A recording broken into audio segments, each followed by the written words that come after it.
राजा पंढरीचा, राजा पंढरीचा. बायको बघायला जाताना किती विचार करता हो. नकटी नसली पाहिजे, मला चांगली असली पाहिजे, गोरी असली पाहिजे, पण कधी परमार्थ करताना तेवढा विचार केलाय का? कधी सुद्धा नाही महाराज. आणि देवाला बाकी काही सुद्धा नकोय. देवाला फक्त प्रेम पाहिजे.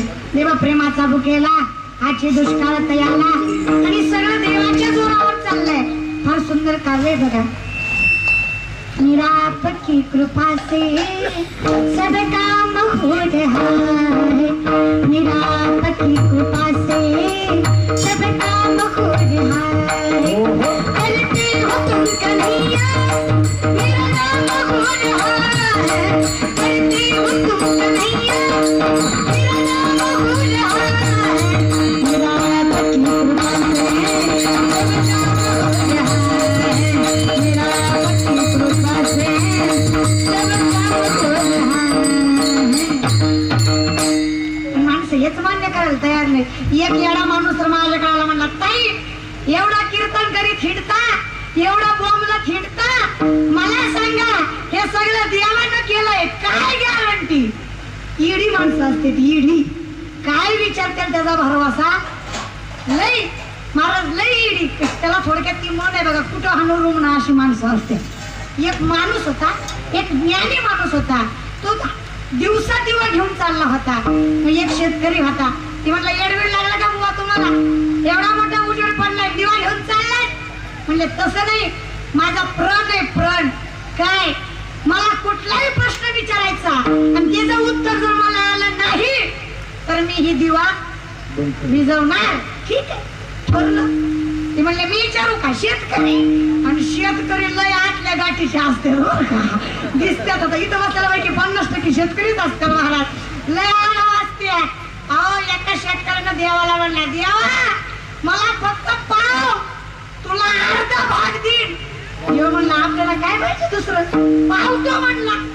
देवाला म्हणला, देवानं विचारलं, आधी सांग कुठला भाग देणार? ती म्हणला, तू म्हणशील ती देणार. मग शेतकरी म्हणला, विचार कुठला पाहिजे ती मग. देव म्हणला, ह्यो वरचा भाग माझा आणि खालचा भाग तुझा. देवाला माहित होतं सगळं वरीच लागतंय, पण शेतकरी देवापेक्षा हुशार निघाला. त्यानं प्यारला भुईमुग, खालच्या आपण घेतला, वरचा पाला दिला देवाला. इतके शहाणे शेतकरी असते. देव म्हटला, तुम्हाला काही याड्यात काढतो का? आता खालचं माझं आणि वरचं तुझं, की ह्याच्यापेक्षा हुशार होता. शेतकऱ्यांना वर काय लागतं? तळे बसलेले ज्वारी आहे. तुम्ही शेतकरी आहेत ना, वर ज्वारी लागते. ह्यानं पिरली ज्वारी, वरचं घेतलं आपण, खालचं दिलं देवाला. देव म्हणला, तुला काही मी एवढं वाटतोय? आता दोन्हीकडलं माझं. काय पेरलं शेतकरी? डोळ्यानं माटे ना काय पेरलं? मका. काय हुशार शेतकरी म्हटलं आपण घेतलं दोन्हीकडलं देवाला. बस म्हणलं बोबलं. इतके शहाणे शेतकरी असतात महाराज. शेतकरी काय येडा वाटतात कसं? मला त्या शेतकऱ्याला त्या ज्ञानाला विचारलं, तिथं ती कुणा असतं ना महाराज, त्याला रुग्ण असतो. रुग्ण माहित आहे ना? शेतकरी रुग्ण माहित आहे ना? ते रुग्ण उपशिलं आणि त्या ज्ञानाला म्हणला, कुठं हाणणार आहे सांग. ही रुग्ण मी तुला कुठं हाणणार आहे सांग.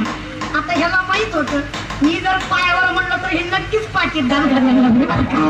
मी पाठीवर म्हणलं की नक्कीच पायावर दणका देणार आहे. अशी ईडी माणसं असतात महाराज. कुठं हाणू रुग्ण. तसली ईडी माणसं मला भेटली. म्हणला, ताई काय गॅरंटी देव आहे? म्हणलं, काय बाबा तुझं काय देवानं वाईट केलं? नाही म्हणला, एवढं पाकिट घेता, एवढं बोंबलं फिरता, एवढा जागर करीता, मग देव हाय ह्याची गॅरंटी काय? म्हणलं, वेड्या, अरे हे सगळं देवावर चाललंय. वेडा आहेस का तू? झाडाचं पान सुद्धा भगवंताच्या मर्जीशिवाय हालत, आणि तू कसा म्हणतो देव नाही? म्हणलं, गॅरंटी दाखवा.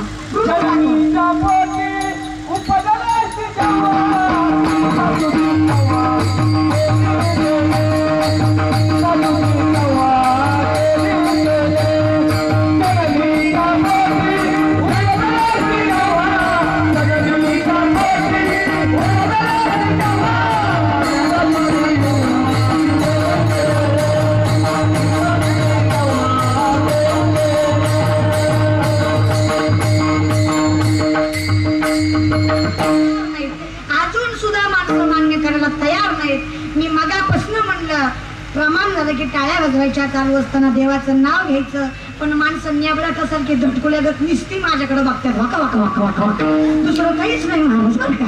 तस त्याला काही अर्थ नाही. इथं बसून टाळ्या वाजवल्या का वाजवायच्या माहितीये का? सगळ्यात महत्वाची गोष्ट ऐका बरं, लक्ष देऊन ऐका. टाळ्या का वाजवायच्या? तुम्हाला भविष्य ऐकायला आवडतं? बसलेले वडवणीकर, भविष्य ऐकायला आवडतं का? सांगू का? होय म्हणलं तर सांगते. सांगू का? ऐका बरं का. मला भविष्य येतं असं नाही. हे तर कीर्तन सुटल्यावर याचा एक एक एक एक विचारायला भविष्याला काही कमी नसतं. लय नमुन्याची माणसं असतात. मी एका गावाला कीर्तनाला गेले, कीर्तन झालं, माणसं पाया पडतात ना, माणसं पाया पडायला आली आणि पाया पडायला नवरा बायको आले. तिथला नवरा पाया पडला आणि खिशात हात घातला. मला आनंद झाला. म्हणलं काही का असना, 10ला तरी मरण, 10 रुपये तरी ह्याच्या खिशात निघणार. आणि महाराज लोकांना तुम्हाला काय वाटलं? महाराज लोकांना का पैशाची हाव नसती होय? ती मी त्याच्यातली नाही, पण हाव असते बरं का. प्रत्येक महाराज लोकांना पैसे पाहिजेच असतात. महाराज प्रत्येकाला पाहिजे असतात. महाराज काय पैसा कमवू नये असा माझ्या बोलण्याचा अर्थ नाही. पैसा कमवा, पण नीतीने, धर्माने आणि योग्य कर्माने पैसा कमवा. आणि असा पैसा कमवला तर जन्मात पण विठाला विठाला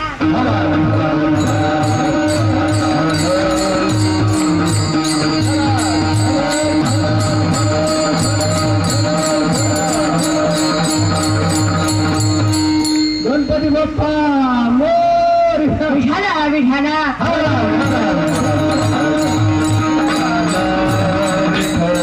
वाक्य लक्षात ऐका बसली. नीतीने पैसा कमवला तर जन्मात कधी कमी पडणार नाही. पण जर लोकांना त्रास देऊन, लोकांना लुबाडून पैसा कमवला तर एक दिवस भीक मागल्याशिवाय राहणार. म्हणून पैसा नीतीने कमवा महाराज. आणि आजकाल आमच्याकडे नीती नाही. आमच्या देशात 1000चं बंडल ज्याच्या खिशात त्याचं नाव दारिद्र्य रेषा, पिवळं कुपन. ज्याला खरी गरज आहे त्याच्याकडं नाही, आणि ज्याला गरज नाही त्याच्याकडं आहे. महाराज ज्याला गरज आहे ते विकत तांदूळ आणतं, आणि ज्याला गरज नाही ते 5 रुपये घेऊन तांदूळ घेतं महाराज. अशी परिस्थिती आहे.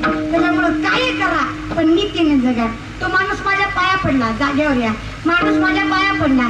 पाया पडल्यानंतर खिशात हात घातला. मी म्हटलं काही ना काही बाहेर निघणार.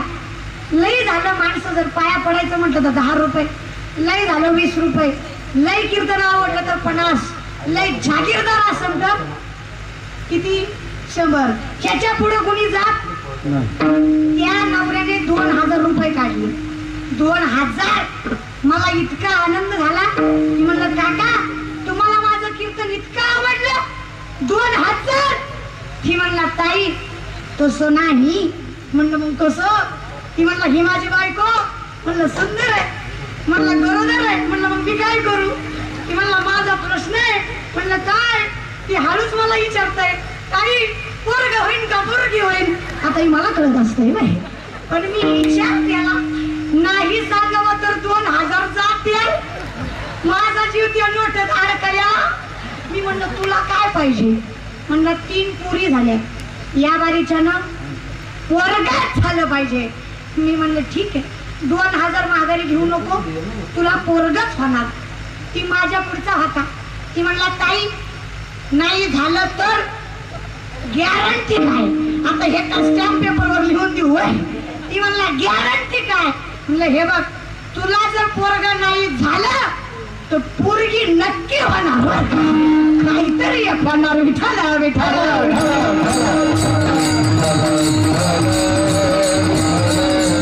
चला विनोद बाजूला ठेवा. भविष्य मलाच काही जगात कुणालाच येत नाही. पण मी कुठेतरी ऐकलंय. काय ऐकलंय? माणसाच्या डाव्या हाताच्या तिसऱ्या आणि दुसऱ्या बोटाच्या मध्ये, तिसऱ्या आणि दुसऱ्या बोटाच्या मध्ये एक रेष असते. ऐका बसलेले, ऐका पुन्हा बघा. वडवणीकर तुमचा माझ्यावर भरोसा नाही का? थोडासा गाणी निघाली, काय करावं त्या गाण्याला? अशी गाणी आहेत ना महाराज, नाव काढाल तेवढं कमी. इतकी सुंदर गाणी आहेत महाराज. चला त्या विषयाला धनरेषा म्हणतात. ती जेवढी लांब तेवढा जीवनात पैसा जास्त असे ब्राह्मण सांगतात. मी पुढे जाऊन सांगते, कीर्तनात जेवढ्या जोराने टाळ्या वाजवचाल, जेवढा मनातून देवाचं नाव घेचाल, तेवढी ती धनरेषा वाढते. आता तुम्हीच ठरवा, टाळ्या वाजवायच्या का नाही. बसलेले विठाला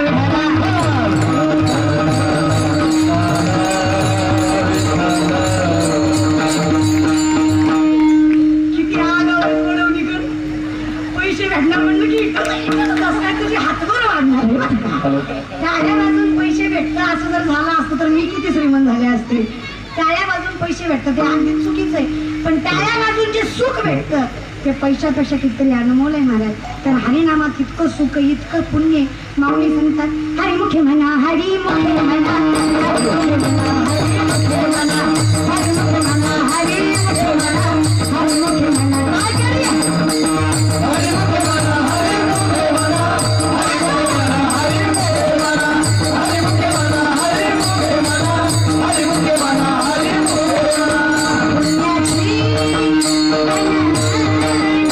पुण्याची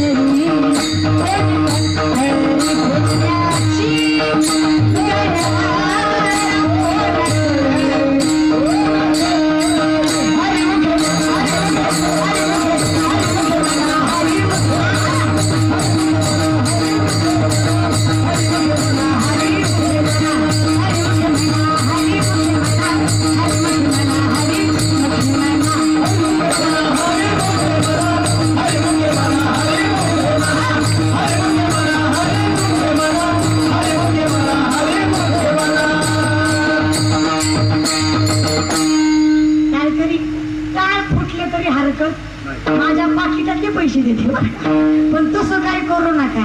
कारण सगळ्यात महत्वाची गोष्ट, कीर्तन चांग, कीर्तन चांग होय अंग आहे रूप. ज्या कीर्तनामध्ये भगवंताने आपण एक होतो त्याला म्हणायचं कीर्तन. नुसतं कीर्तन ऐकण्याला अर्थ नाही. कीर्तनामध्ये माणसाने ना तल्लीन होऊन बसावं, आणि इतकं तल्लीन व्हावं, इतकं तल्लीन व्हावं. माणूस दारू पेल्यावर कसं कुठलंच भांडवल नाही तसं व्हावं बरं का. म्हणजे तसं होऊ नये, पण कसं आहे ना, सगळ्या जगाचा विसर पडला पाहिजे, सगळं घरी ठेवून आलं पाहिजे. तसं नाही, माणसं इथं येतात पण सगळं घेऊन येतात, चित्त इथं नसतं. आता बायका इथं बसलाय, काय गॅरंटी आहे बायका तुमचं मन इथंच आहे? महिला मंडळ काय गॅरंटी आहे का? काही गॅरंटी? अहो एका बाईला तर असंच म्हणलं, ती कीर्तनात बसली होती आणि तिला कीर्तनात घरची आठवण झाली. तिने विचार केला, मी घराला कुलूप तर लावलंय, पण येताना नीट वडून बघितलं नाही, लागलंय का नाही.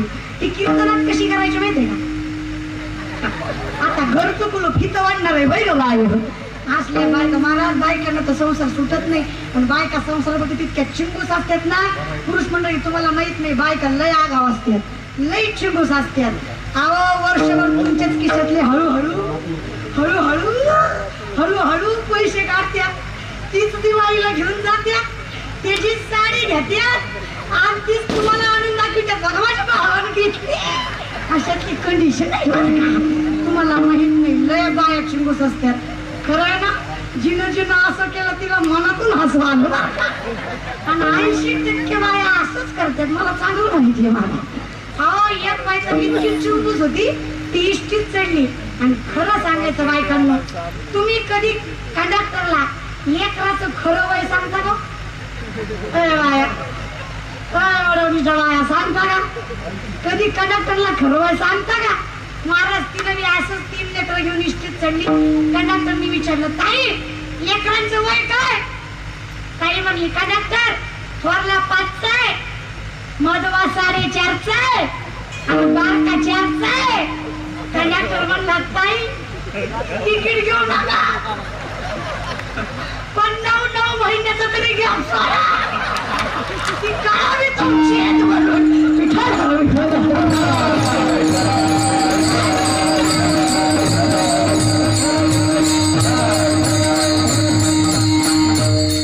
ज्याला कळलं त्यालाच कळलं. मला कळलं पाहिजे. सगळ्यात महत्वाची गोष्ट, जीवनामध्ये चिंबूसपणा करावा, पण परमार्थामध्ये नाही. कारण परमार्थ सगळ्यात सोपं आहे. महाराज तुका म्हणे सोपे आहे सर्वाहुनी शहाणा तो धनी घेतो येते. आता माणसं म्हणतील महाराज परमार्थाचा अभंगाचा संबंध काय, तर लक्ष देऊन ऐका. हीच म्हणजे कर्तव्य. कर्तव्य काय आहे तर देवे दिला देह भजना गोमटा तोया झाला फाटा बाधिकेचा. भगवंताने देह दिलाय परमार्थ करण्यासाठी दिलाय आणि अशी परमार्थ करणारी संतुती पोटाला आली पाहिजे महाराज. आधी माय वाटावी अशी लेकर असणं गरजेचं आहे. लाज वाटावी अशी अवलाद नसली तरी वांज राहिलं परवडलं महाराज. पण जन्माला आलेली लेकर जर त्रास द्यायला लागली ना लय वाईट वाटतं. 40-40 लाखाचे बंगले, पण बंगल्यात आई बापाचा पत्या, बंगल्यावर नाव असतो मातृपितृ छाया असतो ना, मातृपितृ छाया. त्याला जर विचारलं तुझी मातृ वाट्यावर, पितृ गोट्यावर आणि छाया खाटावर, काय पुजायची होय. टेम्पोवर नाव असतो, टेम्पोवर.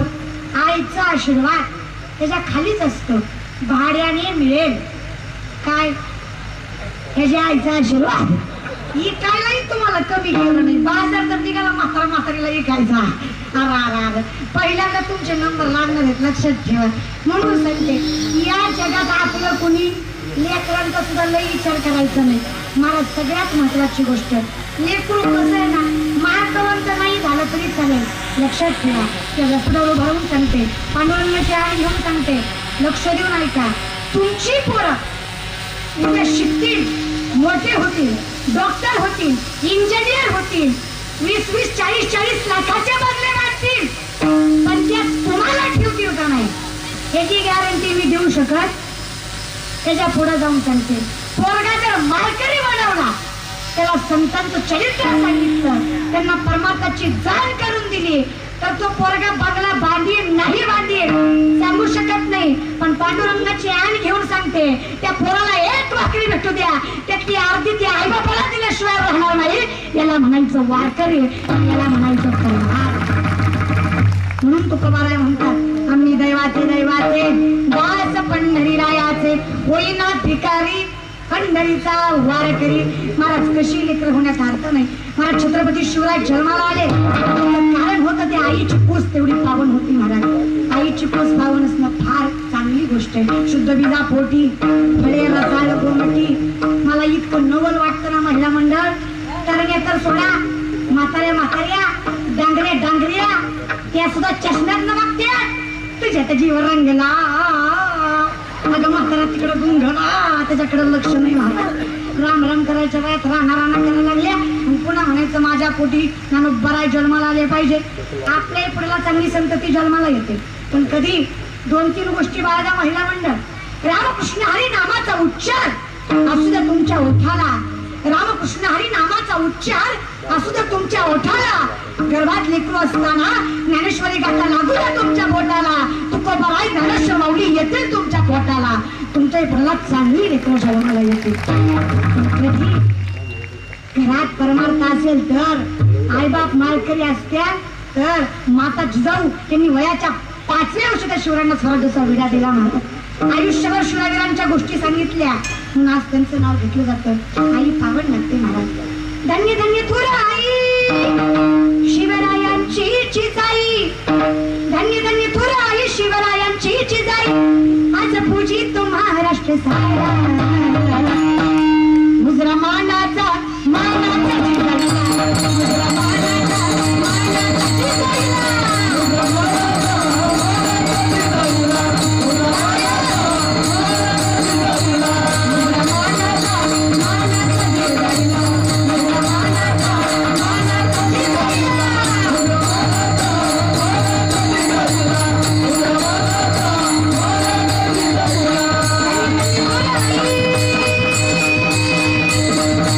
शिवरायांची जिजाई.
लक्षात ठेवा. सगळ्यात जास्त त्रास या बायकांना होतो बरं का पुरुष मंडळी व्यसनाचा.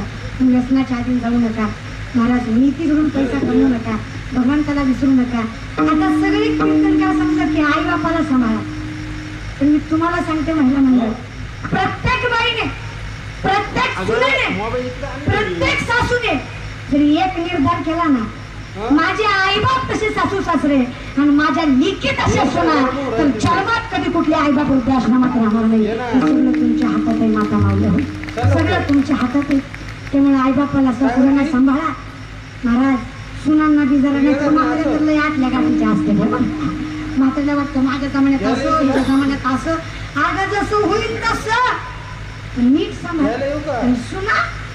सुनांचं तर कौतुक करावं तेवढं कमी आहे नाही का. कशा दारात बसल्या तो की सासू सुना हो, तंबाखू दुसरी मागती सुना हो. कशा फिरायला निघायला दोघी सासू सुना हो, ये दुसरी मागती सुना हो. ज्या घरात शांती आहे त्या घरात पैसा पाठीमागे लागतो. आणि ज्या घरात शांती नाही पैसा येतो ठीक आहे. आणि तुम्हाला सासूची भांडणं व्हायची नसतील ना, आपल्याकडे उपाय सांगू का? काय बाया सांग का? काय म्हणला तर सांग का म्हणजे भांडणं करता. आता आजार असल्याशिवाय कोण औषध मागेल? बरं ऐका, सासूचं भांडण लागलं किती लक्ष देऊन ऐकायला.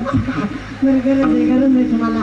ऐका, ग्लासभर पाणी घ्यायचं, एक घोट तुम्ही घ्यायचा, एक घोट पुढचीला द्यायचा. त्याला एक घोट भांडण होईपर्यंत ती घोट गिरायचा बी नाही, फुकायचा बी नाही. भांडणं कशी होते? अशीच भांडणं नाही बोलणार. भांडणं व्हायची गरज. पण बाईची जात ग बसत. नवरा बायको कधी पेट्रोल भरायला गेले, पेट्रोल अय गडी बायकोला कधी आत नेता का? अय गडी तुमची लग्न झालेत ना का ब्रह्मचारी आहो? बोला ना, बायकोला पंपाच्या आत नेता का? नाही. कुठं स्वारता? पंपाच्या बाहेर. त्याचं कारण आहे पंपावर लिहिलेलं असतंय तेथे आग लावणाऱ्या गोष्टीला सक्त म्हणायले. ज्याला कळलं त्यालाच कळलं.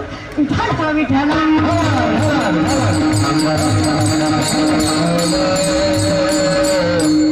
बाई सारखी आग लावणारी जात दुसरी नाही.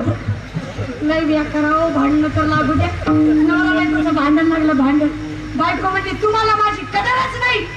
आणि बायकाची भांडणातली ठरलेली वाक्य, एक वाक्य प्रत्येक बायको प्रत्येक भांडणात प्रत्येक नवऱ्याला म्हणते.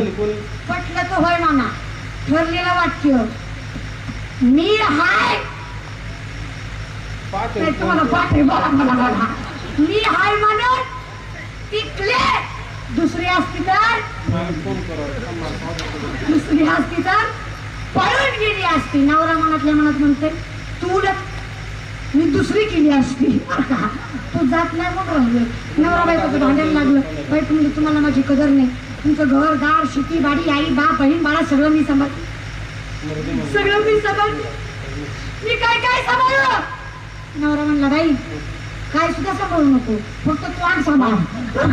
तेवढं जरी सांभाळलं ना जगाचं कल्याण वगैरे. विठाला विठाला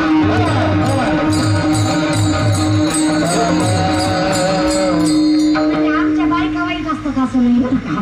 त्याला सात भार तुमचा असतो महाराज. एकदा जेवणात बायको आली, जय देवा जय देवा जय माझी बायको माझी बायको नाही का करा बोलू नका. कारण कसं आहे ना, किती जरी केलं तरी कुणी कुणाचं नाही महाराज. फक्त एक लक्षात ठेवा, संतती गावाला घातली ना त्यांना नाही संस्कार दिले तर चालेल, पण कमी कमी ते आपल्याला सांभाळतील एवढी तुम्ही गॅरंटी करू घ्या. तेवढं जरी झालं तरी लई झालं महाराज. पोरांना शिकवा, पोरींना शिकवा. आई बापा इतकं दुसरं काही नाही महाराज. जगामध्ये किती मोठे झालात ना, आई बापा इतके मोठे होत नाही. जगामध्ये कोणी किती मोठा झाला आपल्या आई वडिलाची सर येत नाही. आपली माई मेली, गल्लीतल्या बायका जमा होतात, लेकराला समजवतात काळा करोड तुझ्या आई सारखीच आहे.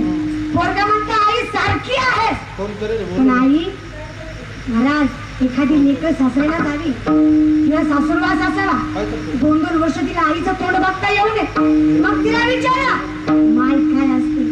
महाराज एकदा माय मेली ना, माहेरची कायमची दारं बंद होतात. माय तर सगळ्यालाच कळते हो, पण आमचा बाप कळून न कळल्यासारखा आहे. बापाची किंमत करायला शिका.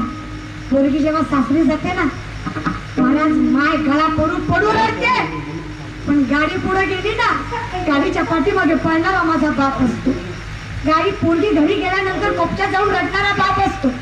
महाराज कधीतरी लग्नात आवर्जून पोरीच्या बापाकडे बघा. पोरीचा बाप लग्न होईपर्यंत हात जोडून आणि मान खाली घालून उभा असतो. प्रत्येक पाहुण्याला विचारतो का हो बरं झालं का लग्न, स्वयंपाक चांगला होता का, काही चुकलं तर नाही ना, काही राहिलं तर नाही ना. मला माहित असतं लग्नात काही चुकलं ना तर ह्याचा त्रास याच्यावर बोल ना माझ्या लेकीला जाऊन सासरमध्ये खायला लागेल. महाराज एखाद्या बापाला 2 पोरी असू द्या, एखादी पोरगी श्रीमंताच्या घरी देऊ द्या आणि एखादी पोरगी गरीबाच्या घरी देऊ द्या, माझा बाप श्रीमंत पोरीच्या घरी कधी जाणार नाही, पण गरीब पोरीच्या घरी 2 महिन्याला गेल्याशिवाय राहणार नाही. त्याला म्हणायचं बाप. महाराज आणि बापाची कदर करायला शिका. महाराज बापाला सांभाळायला शिका. मारणारा बाप असतो, पण मारल्यानंतर जेवला का नाही विचारणारा बाप असतो. दारू पिल्यानंतर रातच्या 2 वाजता आल्यानंतर दरवाजा उघडणारा माय नसते, दरवाजा उघडणारा बाप असतो. महाराज बापाची कदर करायला शिका.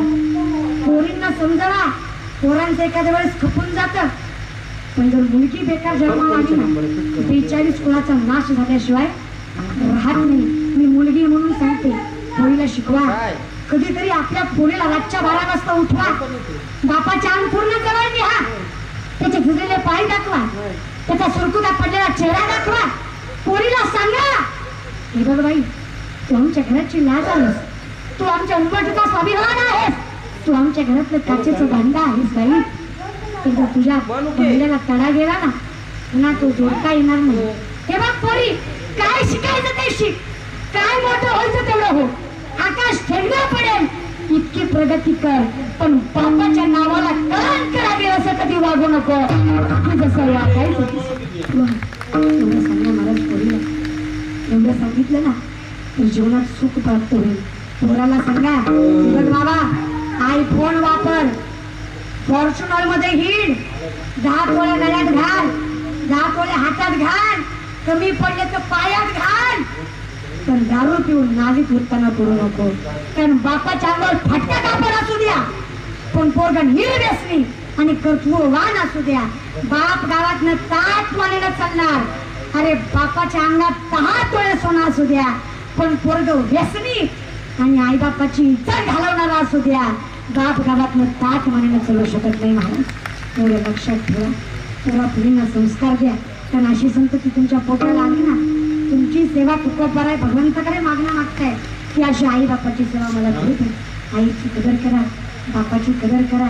महाराज माय जेव्हा लेकाला जन्माला घालते ना तिच्या रक्ताचे 4 थेंब असतात तेव्हा दुधाचा 1 थेंब तयार होतो. महाराज रक्ताचं दूध करून पाजते ती माय असते. महाराज फार गोड असते आई. सुंदर गाणं आहे बघा. तो कितनी अच्छी है, तो कितनी प्यारी है, प्यारी प्यारी है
कारण जीवनात सगळ्यात मोठी संपत्ती, सगळ्यात मोठं सुख हे आहे आई बापाच्या तोंडावरचं हसू. त्याच्या पलीकडची संपत्ती नाही आणि ह्याच्या पलीकडचं मोठं सुख दुसरा नाही. मला आई बापाची कदर करा. ते तुकोबाया म्हणतात माझ्या भाग्याला पार नसेल तर मला अशा आई वडिलांची सेवा करता आली. शेवटी कसं आहे ना, चांगलं काम माझं करणं काम तुमचं आहे. इतक्या सुंदर वडवणीमध्ये इतक्या भव्य दिव्य असा महोत्सव श्री बाबरी मुंडे त्यांनी निर्माण केला. खरंच त्यांच्या आईची पोच सुद्धा पावन असेल. इतकी सुंदर संतती जन्माला आली. कारण महाराज स्वतःसाठी जगणारे जन्मात अनेक आहेत, पण दुसऱ्याचा विचार करून जगणारे हे कलियुगामध्ये फार कमी आहेत. आता एवढा सगळा ज्ञानसंग्रह, एवढा सगळा ज्ञानसागर त्यांनी निर्माण केला.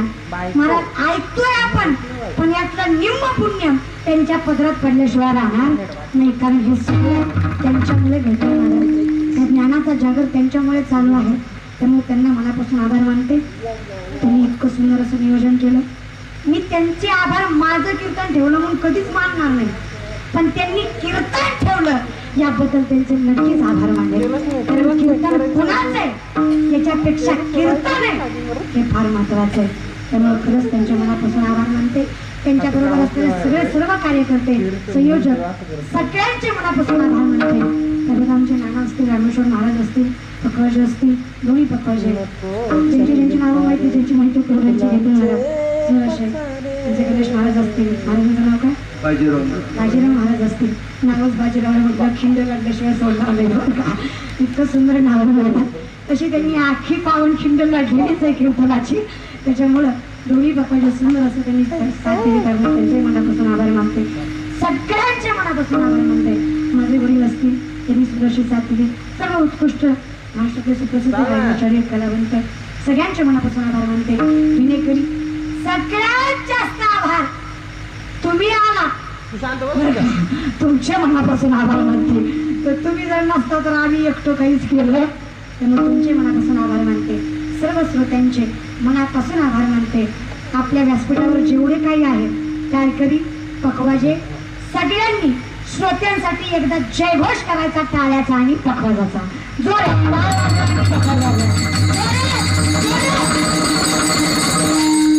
हे होतं तुमच्यासाठी. आता या सगळ्या कलाकारांसाठी तुम्ही एकदा जोरात टाळ्या वाजवा. जोरात. ज्यांनी तुम्हाला 2 तास रंगवून ठेवलं हे सगळे कलाकार, संत माईपाले दादा, त्यांचे मनापासून आभार मानते. इतका सुंदर गणेशोत्सव. ज्या गणेशाचं नाव घेतल्याशिवाय कुठल्याच गोष्टीला पूर्तता प्राप्त होत नाही. मग ते गोंधळ असो, लगीन असो, कीर्तन असो, नाही तर ऑर्केस्ट्रा असो. तोच चुका करता, तोच दुःख हरता.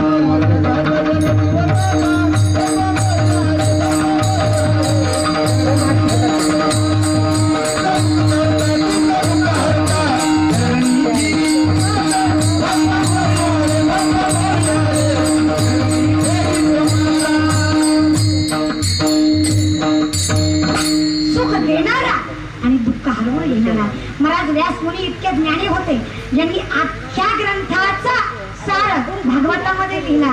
त्या भागवताची सुरुवात करत असताना त्यांनी श्री गणेशाय नमः याच्यापासून सुरुवात केली. कारण त्यांनाही माहित होतं की त्यांचं नाव घेतल्याशिवाय हे पूर्ण होणार नाही. असे गणेश भगवान त्यांनी सुद्धा आई बापांचं इतकं महत्व सांगितलंय. त्यावेळेस रिद्धी सिद्धीचा विवाह कुणाशी करायचा ही सूचना होती. त्यावेळेस कार्तिक स्वामी आणि गणेशामध्ये एक स्पर्धा ठेवली गेली. या ब्रह्मांडाची 3 चक्कर मारायचे. महाराज कार्तिक स्वामी गेले ब्रह्मांडात चक्कर मारायला, पण आमचे गणेश भगवान हे बुद्धीचे देवता आहेत. त्यांनी आपल्या आई बापालाच 3 चक्कर मारल्या आणि सांगितलं की या ब्रह्मांडापेक्षा सुद्धा श्रेष्ठ माता पितात महाराज. त्या आई बापाची कदर करायला शिका.